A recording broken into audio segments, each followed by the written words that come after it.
Saya yakin rileks wali di Bang Pak Rektor. Saya yakin itu. Karena wali itu lebih dekat Allah. Sehingga orang dulu itu saya ulang lagi ya, ada satu kearifan namanya hidup itu apa?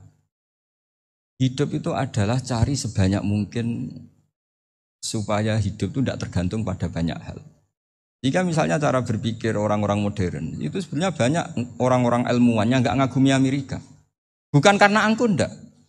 Untuk mempertahankan kebesaran negara sebesar itu, kebutuhan listriknya besar, kebutuhan tentaranya besar, kebutuhan apa? Sementara negara kayak Venezuela atau Swiss kebutuhannya ada banyak. Pertanyaannya, yang tergantung dengan banyak hal sama yang tidak tergantung banyak hal, itu pinter mana?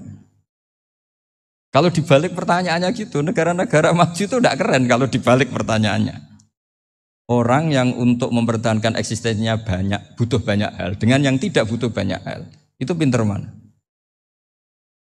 Orang yang bahagianya nunggu jadi dokter, nunggu jadi kiai besar, kiai viral, dengan orang yang bahagia cukup dengan ngopi, itu pinter mana? Tapi kalau dibalik pertanyaannya, orang yang taunya nikmat hanya kopi, dengan nikmat yang banyak, pinter mana? Makanya Mbah Mun itu kalau guyon itu lucu. Aku iku saake ambek wong desa sing mlebu swarga. Saya dulu eskal mlebu swarga kok disakeni. Akhirnya beliau memberi penjelasan. Wong desa iku roe pakanan enak, iku mau kopi mbek uduk. Lah swarga iku mau nuruti sing dikarepno. Akhirnya wis mau mangan, wis ngopi, nguduk, ngopi. Wong ora roh pakanan liyane ku ora roh. Nasi mandi yo ora roh, pizza yo ora roh apa-apa. Terus saya bilang, wah lah niku nak nganti selera tentang wanita cantik. Iku juga sederhana. Rontok pesek ya wis cantik, rontok ireng ya wis. Apa bidadarinya seperti itu karena saking enggak pengalamannya. Jadi surga itu kan nuruti apa yang diinginkan. Kira-kira keinginan orang kampung kalau di surga itu apa coba? Makanan apa coba? Mana itu senangnya ketemel gemblong itu. Nah, artinya malaikat lebih suka nangani surganya orang-orang kampung timbang Pak Rektor. Ini sudah ribet ini. Makanan apa saja sudah dicoba. Ya. Terus kalau di mall tahu orang macam-macam, seleranya macam-macam pasti itu. Enak mana kalau sampai jadi malaikat pelayan surga? Suka ngelayani orang kampung apa yang orang kota? Orang kampung kan? Jadi ya itu guyon ya, guyon tapi itu menjadi pikiran kita bahwa orang yang banyak kebutuhan itu sebetulnya banyak kebodohannya karena menggantungkan kebahagiaannya dengan banyak hal. Makanya Imam Syafi'i ngendikan istighna itu apa? Al-istighna anisya'i. Yang dikatakan kecukupan adalah berusaha sebanyak mungkin banyak hal tidak kamu butuhkan.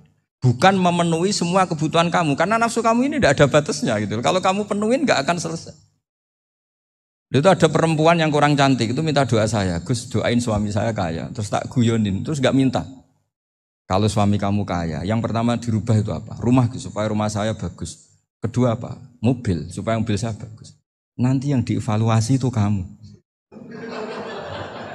Mobil bagus, Alphard, rumah mewah, istrinya kamu pasti itu dievaluasi. Langsung enggak usah sudah gini aja kan. Jadi pertama yang dievaluasi itu kaya itu coba kalau suami kaya itu yang dievaluasi pertama rumah ya. Rumah ganti. Setelah itu apa? Mobil. Kira-kira berikutnya. Akhirnya sudah enggak jadi. Nabi Ibrahim itu pernah minta umur panjang. Keren umur panjang. Sama Allah enggak dijawab. Datang orang tua gitu mertamu ke Nabi Ibrahim. Terus disuguhi dikasih kurma. Apa itu? Kok kurma apa? Anggur yang sudah matang sekali. Sudah dimakan. Setelah dimakan meler keluar lagi. Dimakan lagi meler lagi. Terus Nabi Ibrahim masuk lagi ke kamar. Ya Allah doanya tak cancel. Nanti kalau saya tua kayak itu. Jadi Allah itu enggak jawab langsung tapi ngirimkan itu. Akhirnya ya Allah enggak jadi. Nanti takut itu. Saya pernah ngalami jadi kiai tadi ada ibu-ibu ya enggak pati cantik lah. Suaminya tuh miskin sekali. Minta doa saya supaya kaya. Bareng tak kasih pertimbangan itu udah enggak usah enggak jadi itu. Jadi itu kearifan. Tapi kearifan ini harus kita tanamkan. Saya enggak bisa membayangkan Indonesia yang besar ini andai kan enggak ada qanaah. nerimo ing pandum. Coba sekarang ada Covid. Andai kan Indonesia tuh kayak Perancis. Saya beberapa kali punya tamu orang yang hidup lama di Perancis, bahkan dapat istri orang Perancis. Itu dulu gak begitu mencintai Indonesia. Tapi setelah di Perancis 2 tahun, wah Indonesia hebat. Di Perancis itu kata dia kalau cerita, semua kebutuhan masyarakat itu dibebankan ke negara. Apa saja minta negara, apa saja nyoal negara.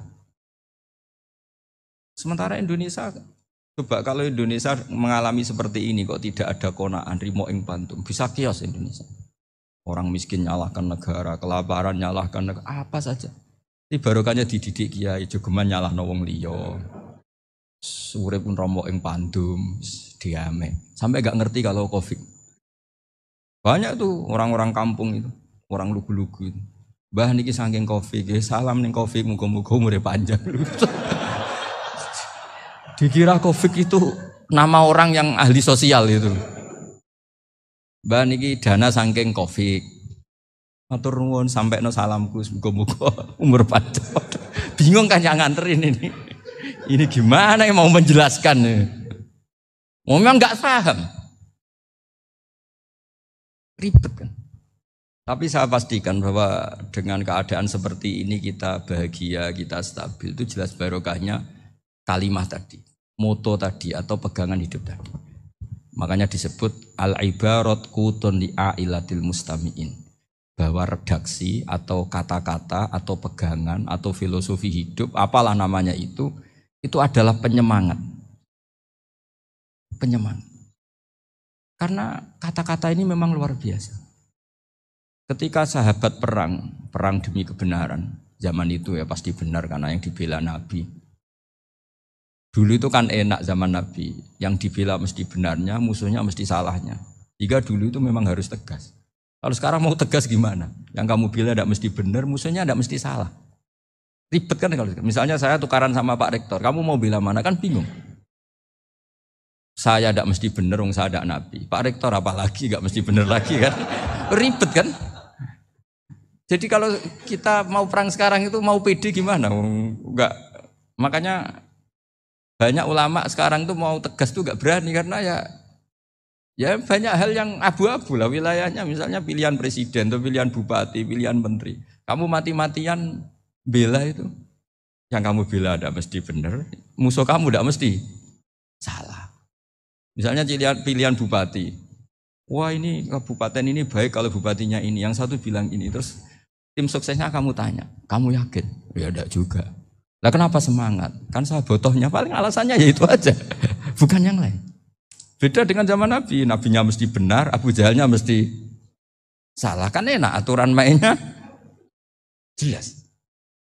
Singkat cerita dalam perang itu banyak sahabat yang alami luka, ngalami apa gitu. Kemudian curhat ke Nabi, ya Nabi gara-gara derekkan jenengan, ngikuti jenengan saya harus ngalami seperti ini.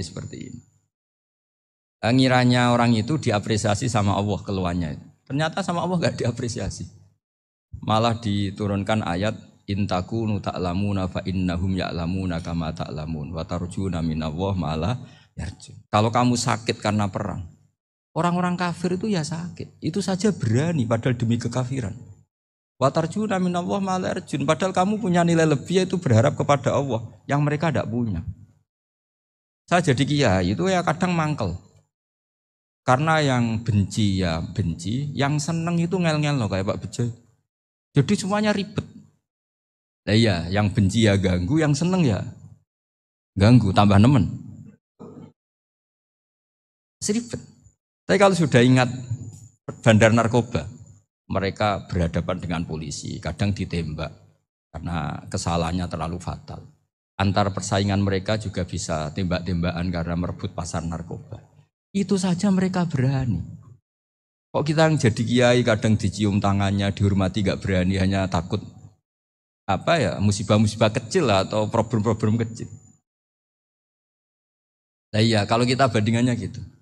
Kalau kamu mau tahajud kedinginan, itu masih nanti dihisab Allah itu gitu. Maling ayam itu keluar malam-malam, hanya dapat ayam. Itu gak takut dingin. Ya gak takut digebuki masa. Kamu mau tahajud saja takut dingin. Makanya nanti hisabnya orang soleh itu nanti